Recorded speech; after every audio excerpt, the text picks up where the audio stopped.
جنگ یک نژاد بر سر بهشت زمین. هند و پاکستان یک نژاد بودند که مذهب آنها را جدا کرد و پای ریز جنگ و تنش 77 ساله شد. این اپیزود سراغ تاریخچه جدایی، درگیری و رقابت هسته‌ای هند و پاکستان می‌ریم. من محمد رضا عبداللهی و اینجا پادکست پالیتی.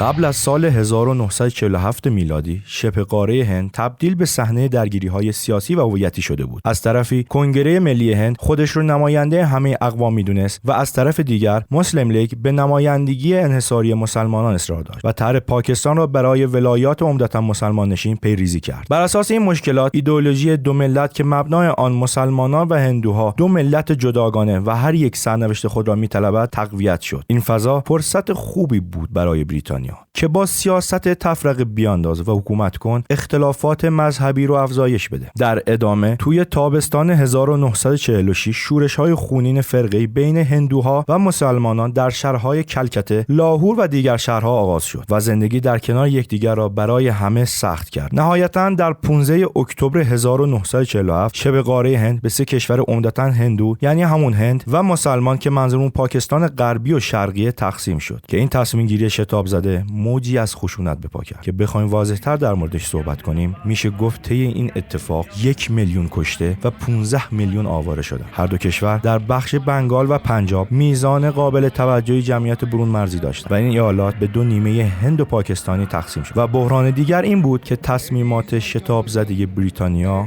باعث شد مسئله کشمیر به زخمی باز تبدیل شود. بذاریم بیشتر روی کشمیر صحبت کنیم. منطقه‌ای که دارای جمعیت مسلمان زیاد، طبیعتی بکر برای گردشگری، رودخانه‌های پر از آب که پاکستان و هند برای تولید برق، صنایع و آب شرب به اون نیاز دارند و دروازه‌ای بین آسیای میانه و چین است که باعث شده کانون تنش‌های بین دو کشور شود. حاکم جامو و کشمیر که خود را متحد به هند و پاکستان نمیدید، اوایل در مقابل شورش‌های داخلی مقاومت می‌کرد، اما با حمله شبه نظامیان مورد حمایت پاکستان در اواخر 1947 از هند درخواست کمک کرد و جنگی تمام عیار آغاز شد. در ژانویه 1949 با وساطت سازمان ملل آتش بس برقرار گردید و خط آتش بس کشمیر میان دو کشور تقسیم شد. بعد از همه این اتفاقات و کمک هند، کشمیر موقتاً به هند ملحق شد، اما اختلاف بر سر وضعیت نهایی این منطقه ادامه داشت تا اینکه هند در قانون اساسی خود ماده 370 را گنجاند که موقعیت ویژه ایالات جامو و کشمیر را برقرار می‌کرد. البته بگم این موقعیت ویژه این بود که قوانین شهروندی، مالکیت و حقوق اساسیشون مجزا از دیگر ایالات هند بود. از دهه 1980 به بعد شورش‌های جدی در کشمیر آغاز شد و ده‌ها هزار نفر در آن قربانی شدند. هند بارها پاکستان را به جهت پشتیبانی مالی و نظامی از گروه‌های شورشی متهم کرد. در 5 اوت 2019 دولت مرکزی هند وضعیت ویژه جامو و کشمیر را لغو کرد و آن ایالات را به دو قلمرو اتحاد جامو و کشمیر و لداخ تبدیل کرد. این اقدام که وعده انتخاباتی حزب حاکم بود، باعث انتقاد سازمان ملل و نگرانی شدید پاکستان شد. دیوان عالی هند این تغییرات را به طور رسمی در 2023 تایید کرد و بعد از لغو ماده 370 رفت و آمد و اینترنت در کشمیر محدود شده و رهبران محلی تحت نظارت شدید هستند. تا اینجا در مورد نحوه جدایی و بخشی از مشکلات این جدایی مثل بحران کشمیر صحبت کردیم و فهمیدیم مسئله کشمیر تا چقدر حیاتی است. اما ما فقط در مورد جنگ نخست که بین سالهای 1947 تا 1949 بود صحبت کردیم. دیگر جنگ‌ها که بر سر منطقه کشمیر بود، جنگ دوم در سال 1965 که در ماه آگوست نیروهای ارتش پاکستان جهت تصرف بیشتر کشمیر عملیات گسترده‌ای به نام جبل الطارق علیه مواضع هندی‌ها انجام دادند که 7 هفته طول کشید و هزاران کشته بر جای گذاشت، اما تغییری در نقشه سیاسی کشمیر ایجاد نکرد. در نهایت با میانجیگری اتحاد جماهیر شوروی آتش بس برقرار شد. جنگ سوم در سال 1971 نشون داد درگیری فراتر از کشمیر کشیده شده. مردم بنگلادش یا همان پاکستان شرقی که دست به جنبش‌های استقلال طلبانه زده بودند، توسط نیروهای امنیتی مربوط به اسلام آباد قلع و قم شدند. این آغازی بود بر شروع جنگی تمام نشدنی که بعد از 9 ماه 3 میلیون کشته به دنبال داشت و میلیون‌ها نفر به هند گریختند. نهایتاً با مداخله نظامی گسترده هند، پاکستان شرقی را فتح کردند و بنگلادش به استقلال رسید و پاکستان مجبور به تسلیم شد. آخرین جنگی که بهش اشاره می‌کنیم جنگ کارگیل توی سال 1999 است. پس از 3 جنگ منطقه کشمیر طی دهه‌های بعد شاهد درگیری‌های پراکنده بود. در سال 1999 شبه نظامیان پاکستانی تحت حمایت ارتش اسلام آباد موفق به اشغال ارتفاعات کارگیل در بخش تحت کنترل هند از کشمیر شدند. دولت وقت پاکستان با اشاره ضمنی به سلاح اتمی اعلام کرد که از تمام ابزار خود برای دفاع استفاده می‌کند. درگیری 10 هفته طول کشید و 1000 کشته بر جای گذاشت و با فشار شدید دیپلماسی آمریکا و وقوع آتش بس اسلام آباد نیروهای خود را عقب نشاند. حاصل جنگ این بود که حساسیت تسلیحاتی دو کشور را به اوج خودش رسوند. خب تا اینجا از جنگ‌ها که وجود داشته اطلاع پیدا کردیم، اما باید خاطر نشان کنم که همه درگیری‌ها صرفاً محدود به جنگ نبوده و تنش‌های مرزی همیشه بین این دو کشور وجود داشته. توی جنگ کارگیل به سلاح هسته‌ای پاکستان اشاره کردیم. بهتره روی این موضوع نازک بشیم و بیشتر در مورد رقابت هسته‌ای این دو کشور بدونیم. دهه 1970 شروع رقابت تسلیحاتی دو کشور در حوزه هسته‌ای بود. اولین آزمایش اتمی هند با رمز بودای خندان حیرت پاکستانی‌ها را برانگیخت و باعث شد آنها به برنامه هسته‌ای خود سرعت ببخشند. فشارهای بین‌المللی نتوانست جلوی آزمایشات پاکستان را بگیرد و هر دو کشور در سال 1998 به جمع قدرت‌های هسته‌ای پیوستند. این دستاورد هسته‌ای باعث شد دهلی نو و اسلام آباد از طرف آمریکا و غرب تحریم شوند. اما سال بعد این تحریم‌ها به دلیل مسائل ژئوپلیتیک کاهش یافت. در نتیجه هند و پاکستان دارای زرادخانه هسته‌ای هستند. هر دو طرف رسما بر دکترین بازدارندگی مشترک تاکید می‌کنند تا از بروز جنگ هسته‌ای جلوگیری کنند، اما به این دو کشور اعتمادی نیست و همچنان یک خطر بزرگ منطقه را تهدید می‌کند. بعد از همه این درگیری‌ها و تنش‌ها باید بگیم این دو بزرگوار سازش هم بلد بودند. بله، به عنوان مثال تو سال 1999 بعد از جنگ کارگیل دو کشور در اعلامیه لاهور تعهد کردند اختلافات خود از جمله مسئله کشمیر را از طریق گفتگو و افزایش اقدامات اعتمادسازی حل کنند. در این بیانیه سران دو کشور همچنین اجرای کامل پیمان شیملا که توی 1972 بسته شده بود را تایید کردند. همه اینها تنش را کم کرد، اما باز حساسیت وجود داشت، چرا که گروه‌های منطقه‌ای دخالت می‌کردند و حملات تروریستی هم افزون بر آن باعث می‌شد برخی نشست‌ها برگزار نشود یا ثمری نداشته باشد. پاکستان و هند یک ملت اما با دو سرزمین هستند که اختلافات مذهبی آتشی بود که بریتانیا روی آن بنزین پاشید تا اختلافات بیشتر شود. نتیجه آن جنگ و خونریزی بود و تا زمانی که مسئله کشمیر حل نشود ادامه دارد. امید است که دو کشور حداقل درگیری‌های پراکنده داشته باشند و به سمت جنگ هسته‌ای و بحران منطقه‌ای پیش نروند. ممنون که این اپیزود از پادکست پالیتی رو دنبال کردید. لایک و سابسکرایب یادتون نره و برای آگاهی از انتشار دیگر اپیزودها دکمه زنگوله رو فشار بدید.